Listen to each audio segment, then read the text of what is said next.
Hey, everybody. I am Mr. Nielsen, and today I'm going to talk about, let me switch my screen here, energy in the ecosystems, okay, and how energy flows through the ecosystem.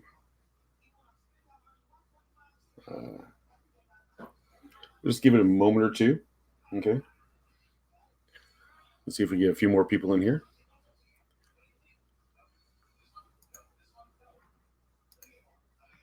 Of course, I could always sing. That would, you know, make everybody come in here really quickly, I'm quite sure.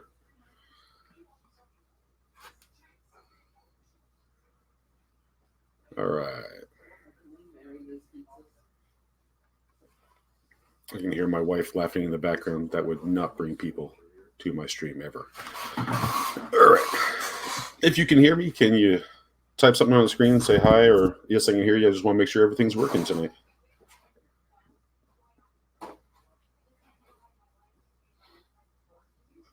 Excellent. Okay. Thank you, Emily. Alrighty.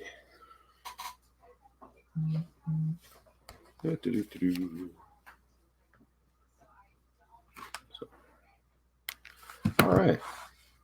Well, let's go ahead and start this. Appreciate everybody who did make it here on time. Okay. So again, I am Joshua Nielsen. I'm an APES teacher. I've been for about 6 or so years. And tonight I'm going to be talking about the energy in the ecosystems. Talking about how energy flows throughout the whole thing. Okay. Before we begin, of course, I want to make sure that you think about us at our different online areas: Twitter, Instagram, and YouTube at Think5able. Okay, follow us there. You can catch up on all the updates and all the fun that we do here. All right. So here's what I plan on doing tonight with y'all. First, I want to talk about primary productivity. We'll go through different trophic levels, and then last but not least, bring it all together with energy flow. The way I think about this is almost everything here actually goes together very, very well. Uh, they could be three separate topics, but they'd be very, very short topics. So let's put them all together.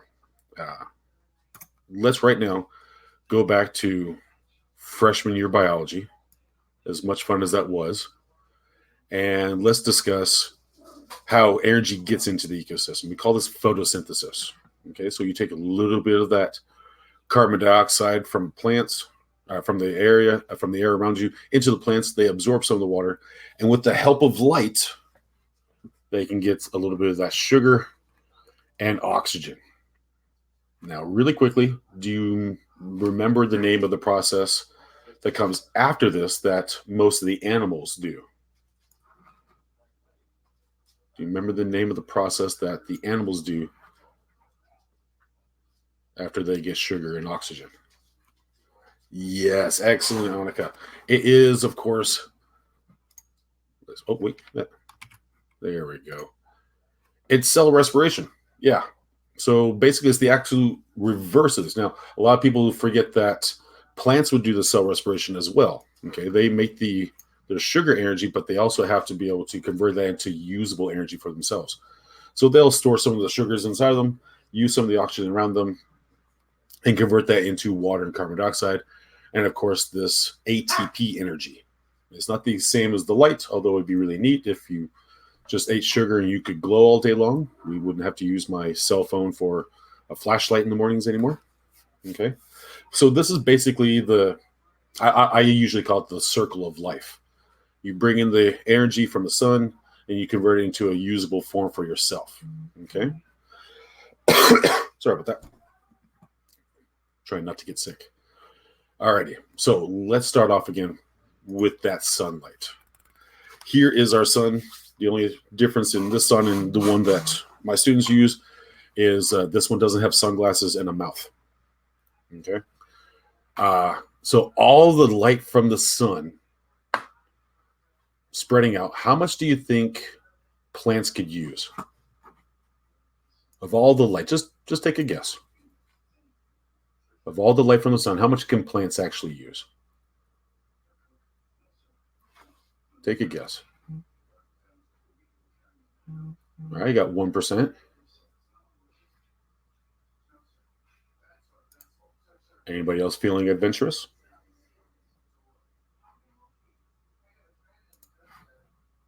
Okay.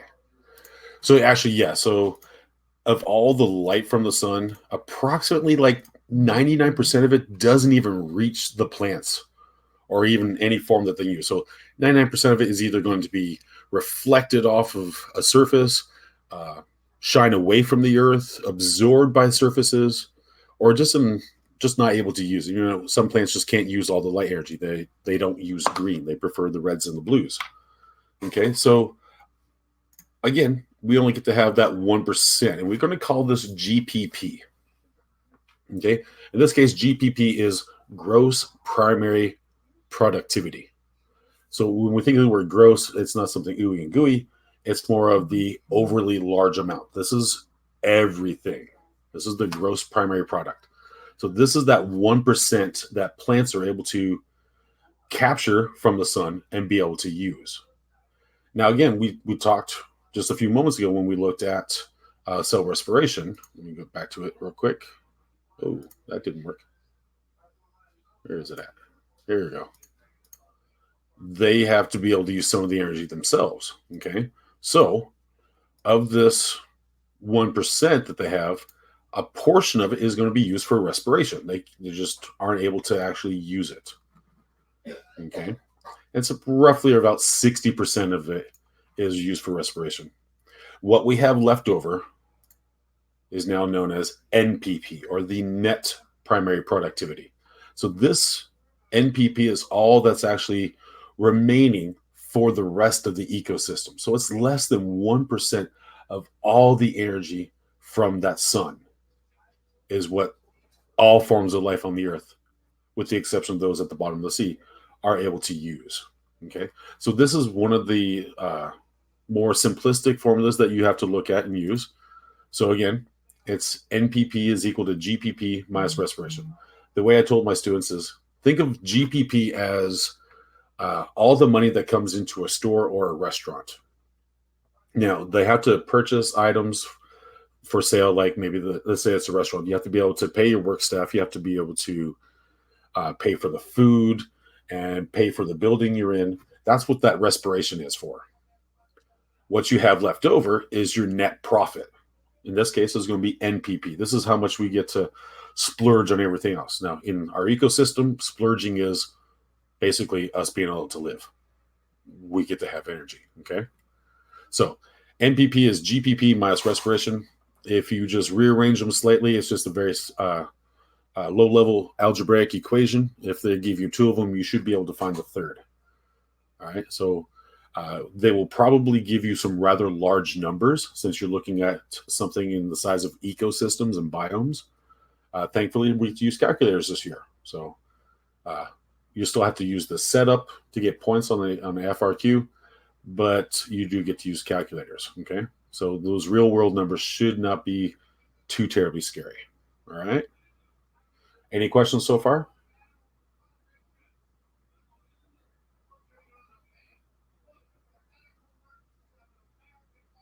All right. I'll take from your silence that you have no questions, and we'll continue on. Here we go. Oh, sorry. Okay. Now, looking at this graph, this is basically the amount of energy in an ecosystem. Okay. And it's insanely large numbers. So if you look, the open ocean has the absolute most amount of energy. Why is that? Please type in your answer. Why do you think the open ocean would have the most amount of energy compared to all the rest of these biomes?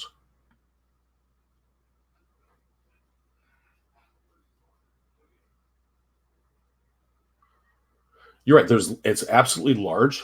So it covers 3/4 of the planet itself. So therefore, it's going to get a lot of that sunlight. Yes, algae is in there, so they're going to be performing a lot of the photosynthesis to produce sugars.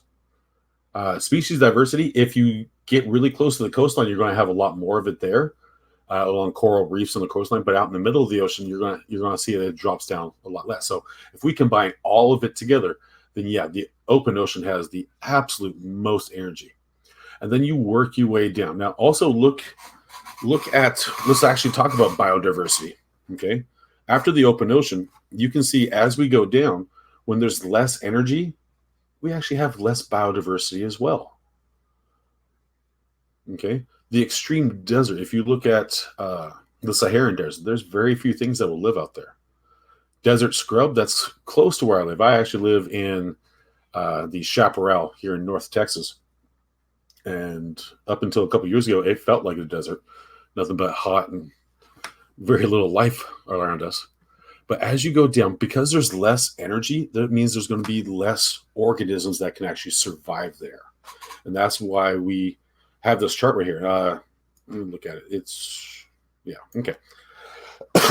So, again, as you go further down on this, since there's less energy, you will have less biodiversity.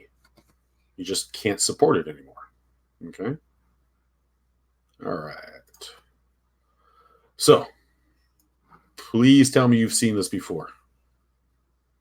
Please tell me you know what I'm about to talk about. All right. What is this?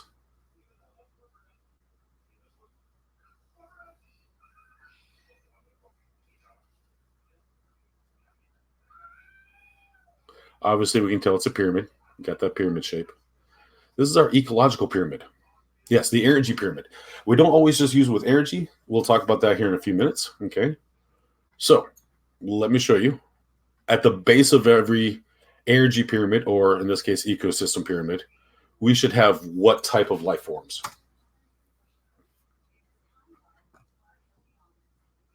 Yes, thank you. Yes, of course, we should always have our producers. Again, our plants or other forms of photosynthetic organisms. Or in the case, like I said, at the bottom of the ocean, these would be the life forms that are near the thermal vents doing chemosynthesis. Above that, or I'm sorry, another name for producer is, of course, our autotrophs. Right above the autotrophs, right above our producer level, should be what we call our primary consumers. I know in some textbooks that they call the producers the primary producers. I tell most of my students just ignore that. Just focus on the word producer, because if you look at the word primary, usually means that there's going to be a secondary, and I don't want people to be confused by that. So, of course, the primary consumers are going to eat your producers. So the first ones in that line of energy to get it from our producers. So they're the first ones that are actually going to get the first taste of that NPP. They, of course, would be eaten by, boom, our secondary consumers, followed by tertiary consumers. And a lot of places will leave it at that. They'll stop at that level. I'm going to go over to the quaternary consumers because there are a few cases that you can find that. Now, what term do all four of these consumers have in common? If my producers are known as the autotrophs, then all my consumers would be known as what collective term? Thank you, Annika. Yes, heterotrophs. Sorry, I had to get a drink of my slushy. Yes, they're all known as heterotrophs. Again, the word troph means food or feeding. Auto is self-feeding. Hetero is different feeding. I did have to argue with some of my younger students. They kept calling themselves autotrophs because they can make their own peanut butter and jelly sandwiches. I had to explain to them that's not what the meaning of autotroph is. You have to make the food inside of you. Thankfully, I won that argument. Alrighty, so what would be another name for our primary consumers?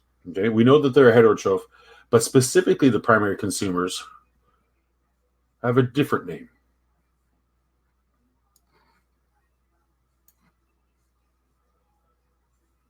Hopefully you come up with this word right here, herbivore. Yes, thank you, Dakota. Herbivores. I know some people pronounce it herbivore. Of the philosophy that the H is silent. So herbivore, or again, vor means eater of herbs. That's why I don't pronounce it herbivore, because it'd be the eater of herb. And I don't want to see that guy being eaten. So herbivore right here, again, it's a specific type of our primary consumers, our heterotrophs. They eat only plants. Of course, the next few, of course, would be our carnivores, the eater of meat. Why would I not put the omnivores on this pyramid? Take a moment, think about this. Why would I not actually put omnivores on this pyramid? Think about that while I get a slushy drink again.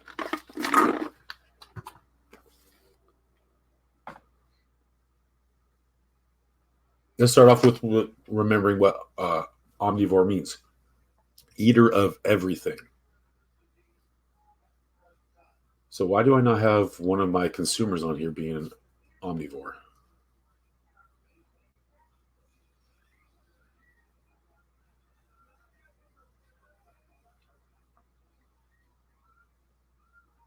All right, I don't want to I don't want to hold the mystery back from you. So here's the thing. In order to be exactly, you can't just put them on one level. Thank you.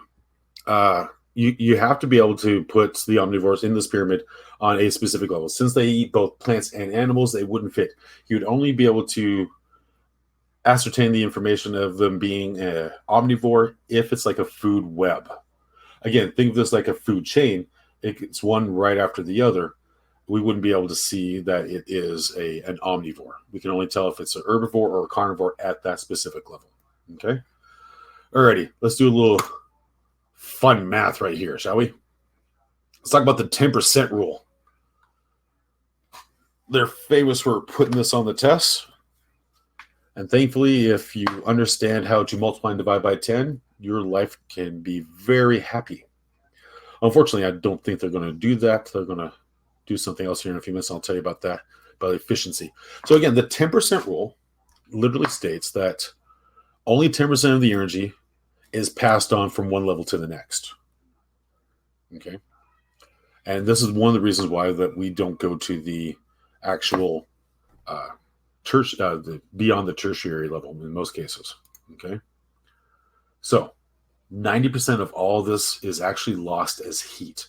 And we think of it as heat, but it's many different things. Some of the organisms, their bones are not edible or part of the hide, or it's lost in actually growth, movement. So we just basically boil it up into just one little ball, and we call that heat.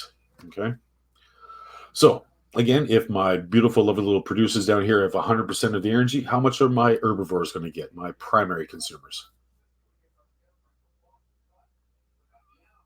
Well, if you know how to do the multiply divide by 10, we're just going to move that decimal over to the left in one little space. And that's how much my primary consumers would get, would just be 10%. Again, 90% is just absolutely gone from this system. Now, when those guys are eaten, again, 90% of their energy is gone, wasted, used up, or whatever, transferred into some portion that you can't use.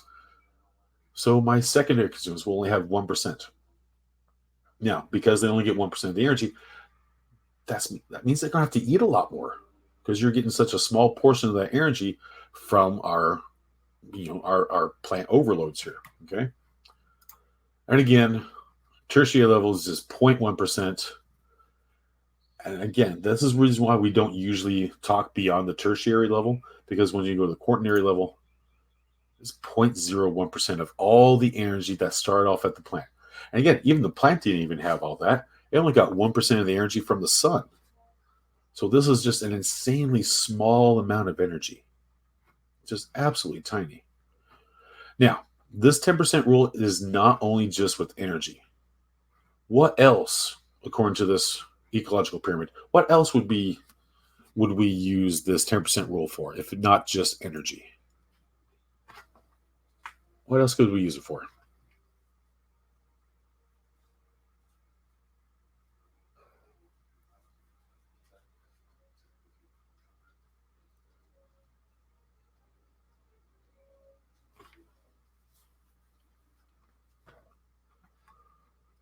When I teach it to my students,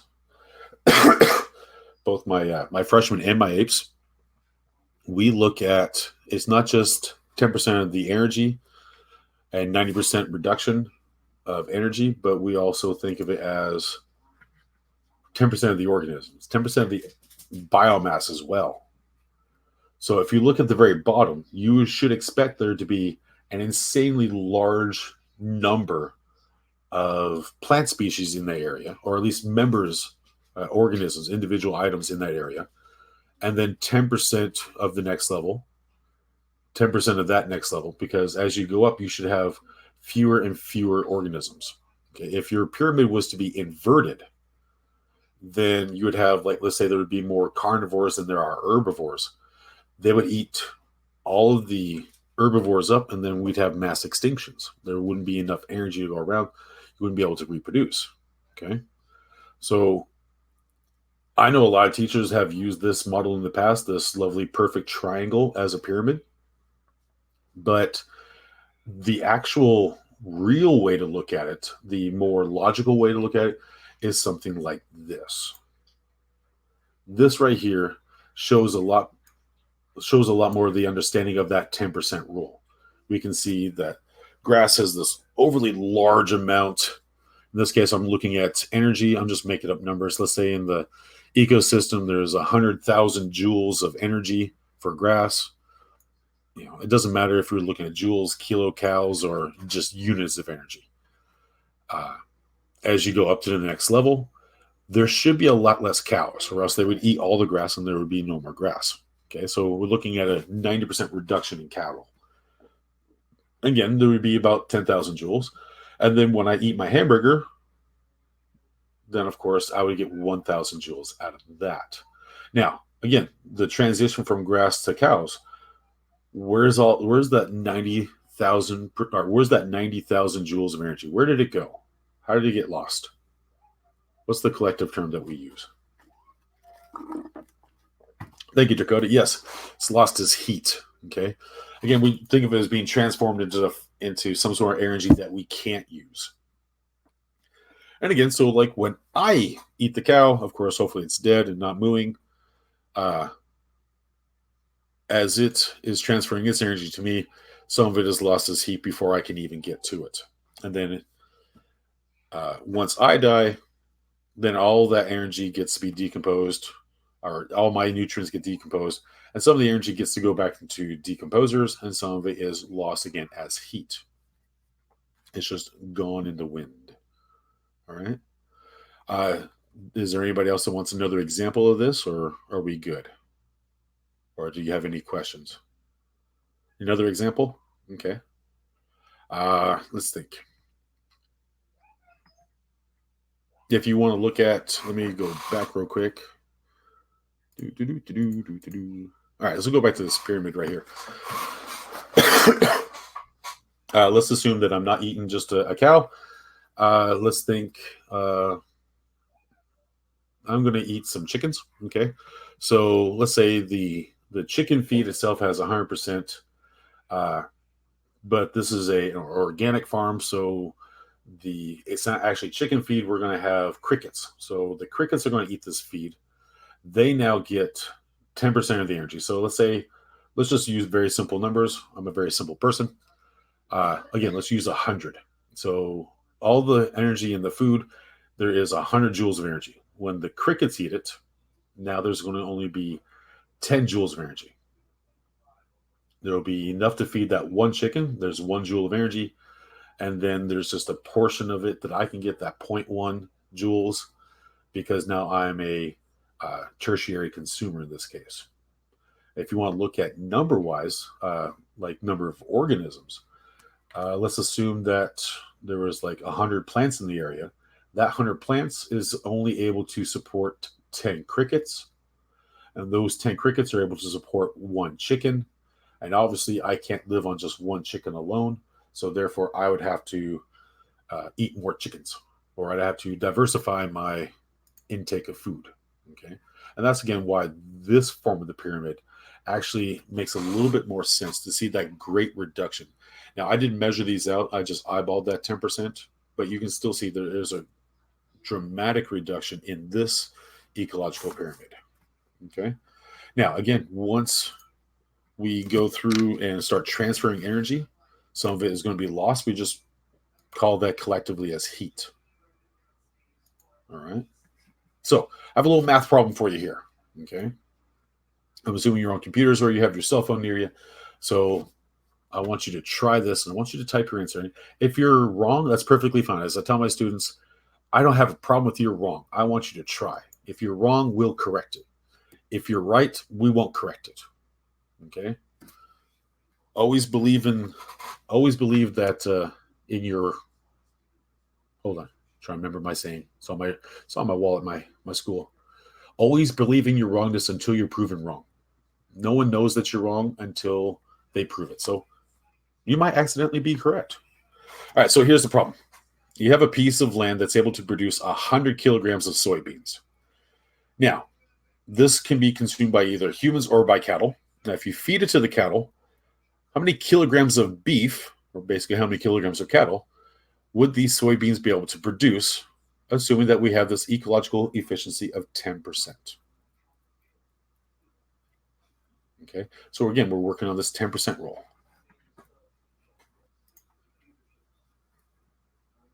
All right, I got one answer of 10. I got two answers of 10. Okay. If this isn't like an FRQ, since it actually has, it asks how many kilograms, you don't have to label your answer. I would always do it just in case. I always tell my students it's better safe than sorry. No naked answers, that kind of thing. So yeah, it actually, in this case, with an efficiency of 10%, you would actually get 10% of 10 kilograms, or basically 10% of that 100 kilograms. Okay. Now I'm talking about efficiency because not all ecosystems are equally efficient. Not all actual exchanges are that 10% rule. It's just an average. Okay. So we, unless they tell you otherwise, unless they change the amount of efficiency, assume that it's going to be 10%. Okay. And again, that makes our numbers a lot easier.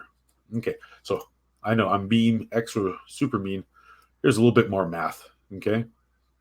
So soybeans actually have 2.5 times the amount of calories compared to the same amount of beef. So if I had, like, in this case, a pound of beef and a pound of soybeans, there's 2.5 times more energy in soybeans than there is in beef. Okay.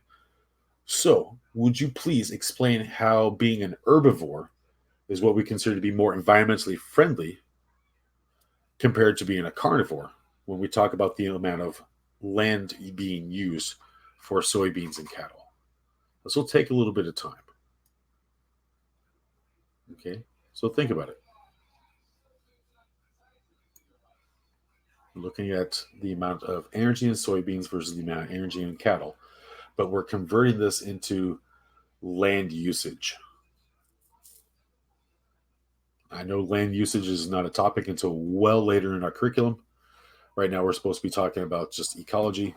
We'll talk about feeding the planet later, but this is a good starting point for when you guys come to feeding the planet.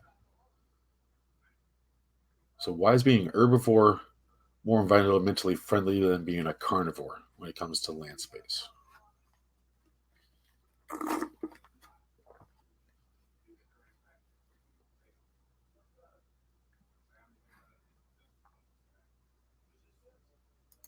I can just give you guys one more moment. Okay.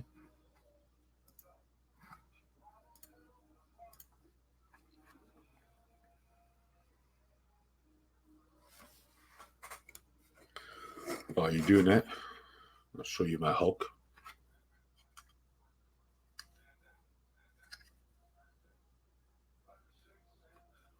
It's actually my pencil holder,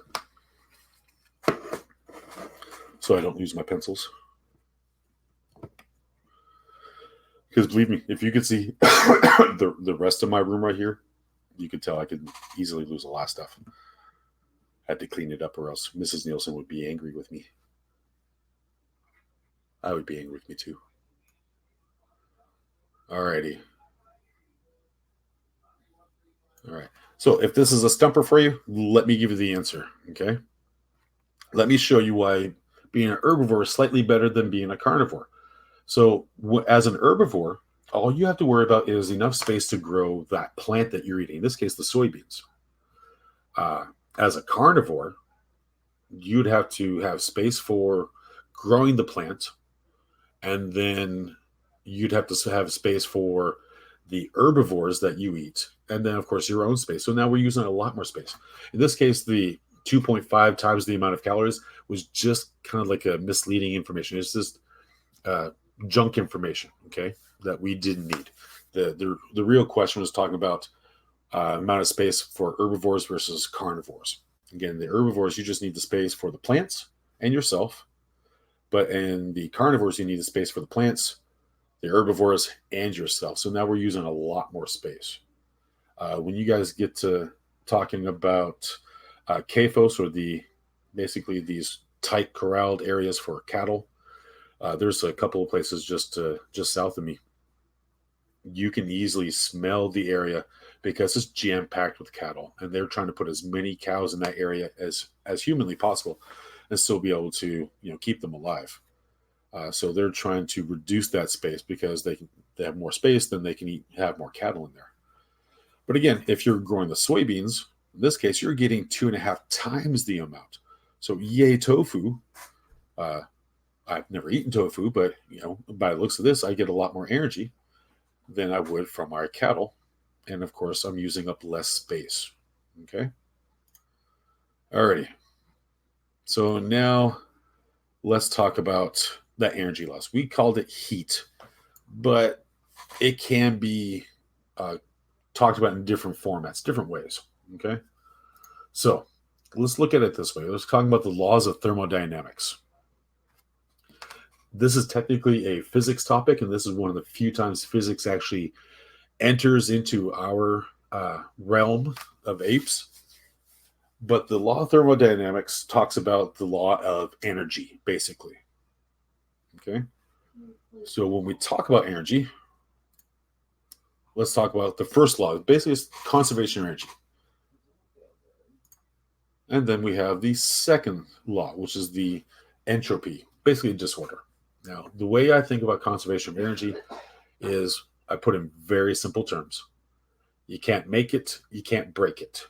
It can only change its form. Right? No matter how hard I think, I cannot make energy appear in my hand. It just won't be possible. Okay? As much as I can try, I also can't destroy energy. Okay? We can only change the form that it's in. Now, our second law is called entropy, or disorder. Okay? It sounds, I don't like the word entropy because, again, I'm not a physics person, but I can easily understand the word disorder. Okay? I know when I used to teach 7th graders that we used to teach the law of conservation of mass. That's very similar to our law of conservation of energy. You can't make matter, you can't destroy, you can only change its form. No matter how hard I think, I cannot make a cheeseburger appear in my hand. Right? I can make a piece of pizza appear in my hand because I have one next to me. But you can't make matter, you can't destroy it. In this case, you can't make energy and you can't destroy it either. Okay? Give me a thumbs up if you understand the first law of thermodynamics so far. Or as I tell my students, give me 1 or 2 school appropriate fingers to show me that you understand. 1 for yes, 2 for no. All right, so far so good. Okay. Oh, thank you. More people talking. I like it when people talk. I try not to be boring. I hate being boring. Thumbs up. Thank you, Nina. All right, so let's give you like kind of a visual thing. I'm a very visual person. A whole bunch of words on the screen don't work for me. So let's look at a visualization of the first law of energy. Okay, the first law of thermodynamics, the conservation of energy. So as you can see, the amount of energy I have beforehand is equal to the amount of energy I have afterwards. Very simply put, whatever you put into the system should be the same amount that you put out. And again, if we look at, let's see if I can get all the way back here. Where is it at? Not that one. There we go. We're putting energy in the form of light, and we're getting energy out in the form of ATP. Okay? And it just recycles. Okay? Some of that ATP is going to be used for other purposes, but everything else is going to be recycled. Okay, so let me go back. Oh, wait, too far. There we go. Now, according to the first law of thermodynamics, it doesn't always have to be the same type of energy. We can have different forms of energy. Like I said, we put solar light in to the plants, and they produced a chemical form called sugar. Now, as herbivores or even carnivores, let's look at the herbivores. Herbivores ate that plant, so they ate the sugar, and they changed it into heat. They changed it into they changed it into heat. They changed it into ATP energy, and some of it was used up as carbon dioxide and some water. All those little chemical bonds from the sugar and everything else are forms of energy, and some of it we just can't use. So that's why you can see this after box. It's slightly different color. It's it's in a form that can't be used by that organism. Are there other organisms that could use it? There's a few of them out there. Okay, but we'll get to the second law here in a moment. So the amount of energy you have put in equals the amount of energy that you leave with, but it should be in a slightly different form. Okay, so again, you guys said thumbs up on this so far. Let's go to the next part. Okay, this one I think of it as being a little bit more difficult. Okay, again, the word entropy doesn't mean anything, but I think the word disorder, and that means a lot more sense to me. Okay, not a physics guy. I'm just a bio dude. Okay, so we have this form of usable energy at the beginning. Again, it could be the form of the sun or the sugars and all that. As the organism is using it, there's still a portion of the usable energy left, but a lot of it's going to be changed into unusable. Again, this is what we call heat. So that's why you can see a lot of it is unusable. Approximately what percentage is unusable here? From what we talked about earlier tonight. What percentage of this energy is unusable? That's right, 90% is approximately unusable. Again, that's what we're talking about with efficiency. Okay. Again, unless they tell you otherwise, always assume that your efficiency is 10%. Or basically only 10% is usable, the rest of the 90 is lost. Okay. All right. I am apparently just a little bit nervous, and I'm going a little bit fast tonight. Any questions up till now? Any questions you want to talk about? I'm about to explain disorder a little bit better. Dakota, you're good? All right.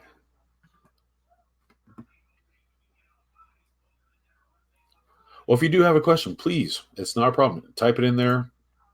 Do what you need to do, okay? I want to be able to make this as meaningful as possible to you. So, if there's no questions, let's continue. Let me give you examples of this entropy, okay?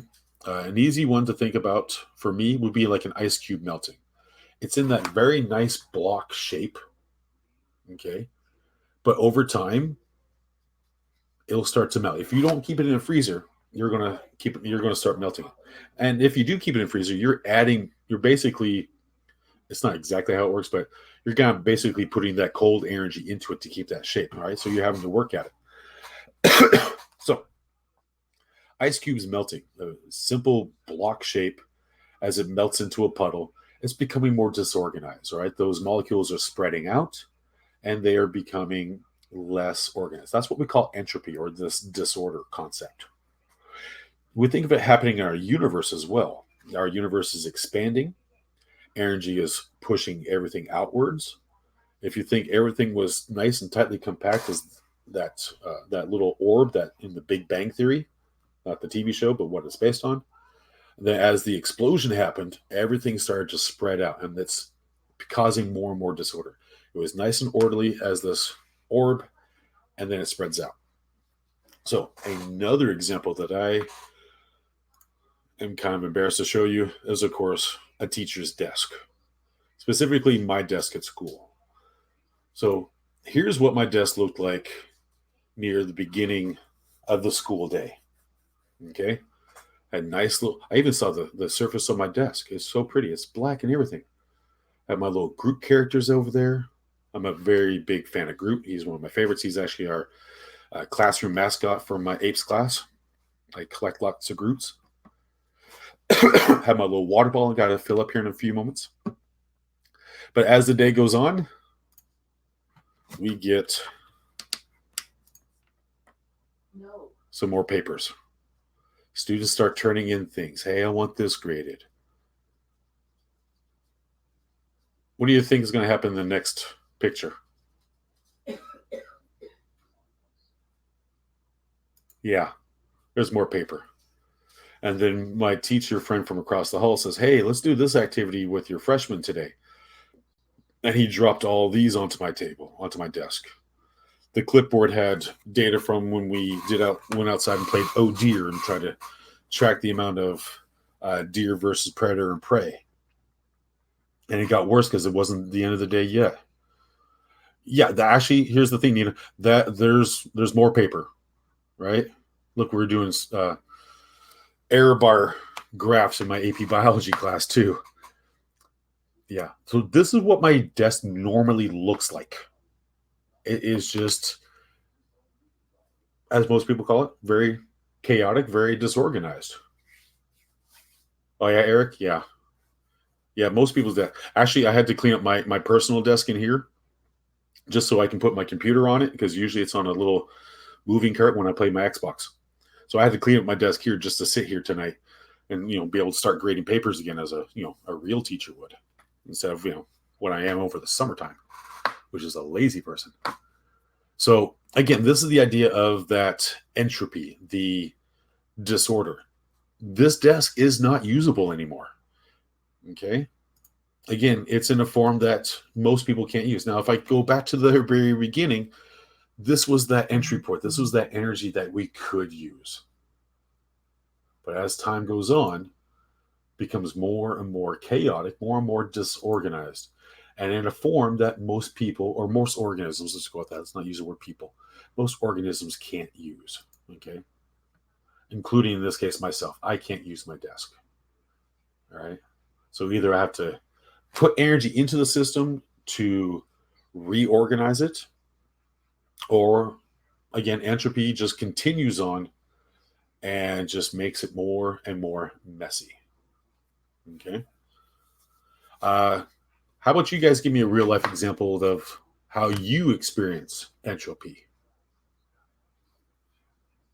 How have you experienced this chaos in your own life? Oh yeah, backpacks are a good. Yeah, yeah. So cleaning your room, you're going to have to like put energy into that system to make it usable.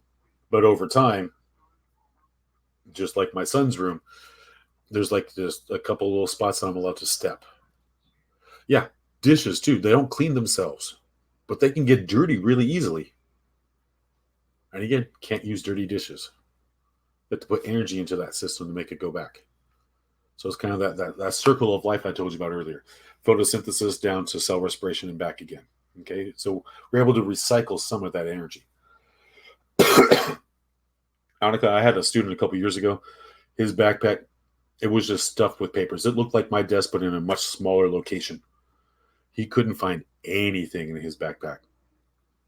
So I'm very similar to that. So now I actually have dividers in my backpack so that I can put specific things in there, like different like folders.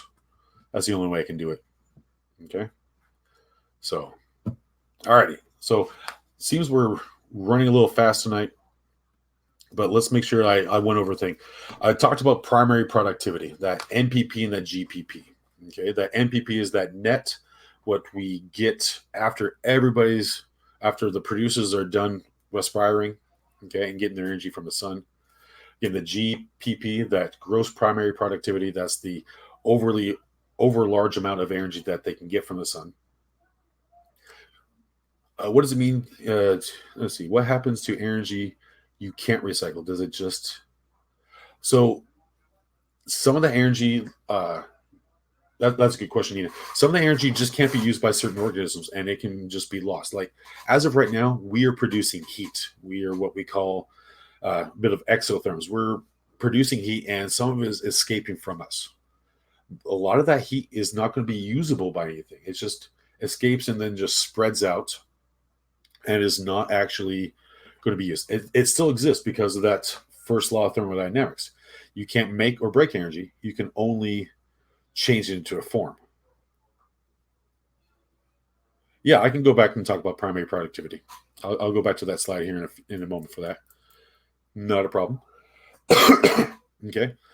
Now, that primary productivity, that NPP, GPP, goes into our trophic levels. That NPP is all the energy that gets to be passed on to the rest of the ecosystem. And that's what gives us our trophic levels. And it dramatically drops down from there. That's what we call our 10% rule, or basically in this case, efficiency. Okay, we always assume 10% efficiency unless otherwise told. And sometimes they'll give you some numbers and then you have to calculate the efficiency from that. Okay. And then, of course, last one at least, those trophic levels go into energy flow, how, excuse me, how energy goes from one organism to the next. And some of it is lost, but you still have the same amount of energy as you begin with if you look at the entire system enclosed. Okay. So I hope I've done you a service tonight. I will go back and talk about primary productivity here real quick. But once again, please think about us at ThinkFiveable. You can see us at Twitter and Instagram and YouTube. We are constantly doing these streams for 19 of our AP subjects. So hopefully, again, once again, this was beneficial to you. I'm Mr. Nielsen, and I hope to see you again. I am going to go back right here in a moment and talk about primary productivity. If you have any questions, type them in there. I'll try to answer them as many as I possibly can. We still have technically about 13 or 14 minutes that I'm all yours. Okay. So if you're done for the night, have a great night. Okay. So primary productivity, we're looking at basically what I call the circle of life. Okay. So this top equation is photosynthesis. It's going to get light from the sun. The plants will get light from the sun with a little bit of carbon dioxide and a little water, and they'll make sugar and oxygen. Now, that sugar and oxygen will go to some sort of consumer, maybe us. We eat it. We breathe in that oxygen, and we will then produce water and carbon dioxide. The water can be reused. Some of the carbon dioxide can be reused. And then at the very far end, you can see that energy, that form of ATP. Okay. Now, carbon dioxide and water can go back into the plant, can be, again, recombined with light, and we can start the whole cycle over again. The ATP energy is going to produce some heat and some other stuff. All right. So now looking at the sun, of all the energy from the sun, about 99% of it we can call wasted. It doesn't even reach plants. It can be absorbed by a different surface. That's why your car feels hot when you touch it. If you have a black car, it can be reflected off of things. That's why if you look at the snow when the sun shines on it, you can go blind. Or it can be on like the other side of the sun where it's shining away from our planet. So again, 99% of all that energy totally gone and not usable. We think of it as being wasted because our plants can't use it. So what you have left over is just that 1%. We call that 1% GPP.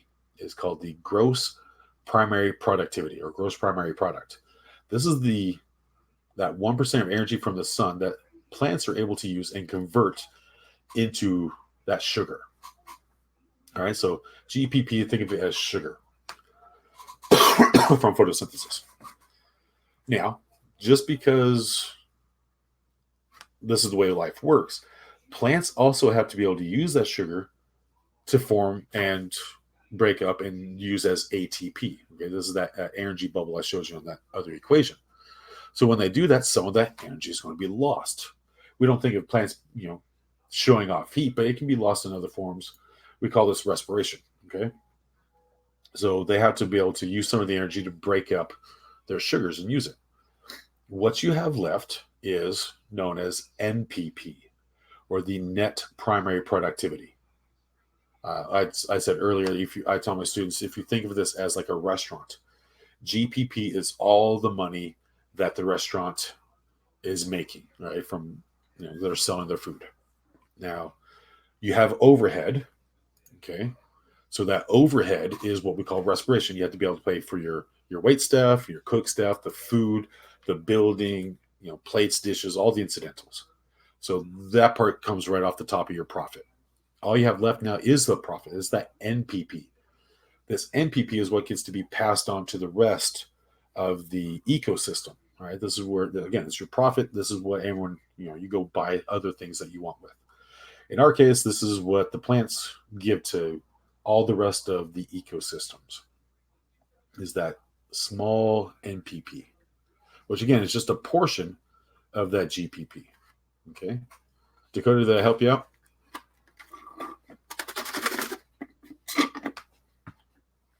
Excellent. Glad to see it. Now, the only thing, did you get to see this part when we're talking about the different types of ecosystems and the amount of GPP?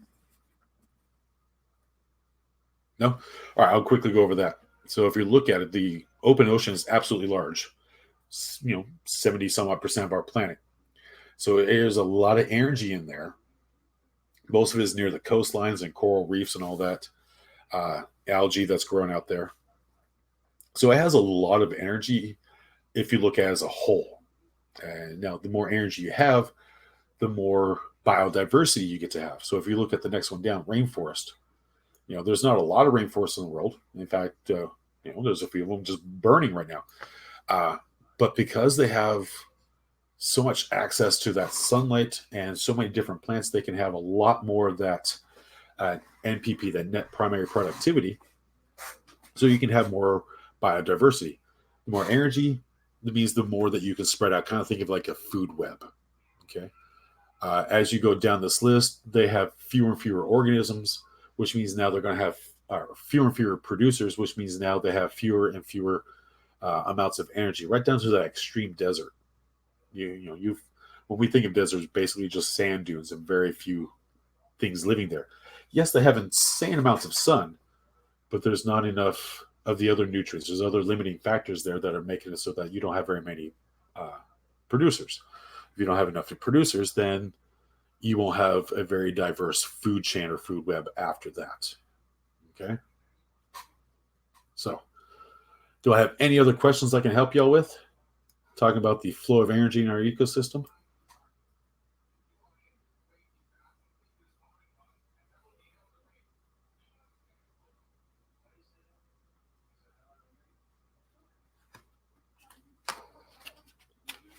Get one more drink of my slushy. I know styrofoam. It's not good. I just wish Sonic would allow us to use our own cups. I'm all about that. Alrighty, y'all. I hope you have a wonderful night. I hope you guys do well. If this was new information for you, I hope it was good. If this is old stuff, I hope that you guys were able to have a little bit more of a better understanding of all this tonight. Okay? So I bid you adieu and have a great night. Thank you for coming. I hope to see you at some of my future casts or some of my friends' future casts here in APES. Take care for now, y'all. Good night.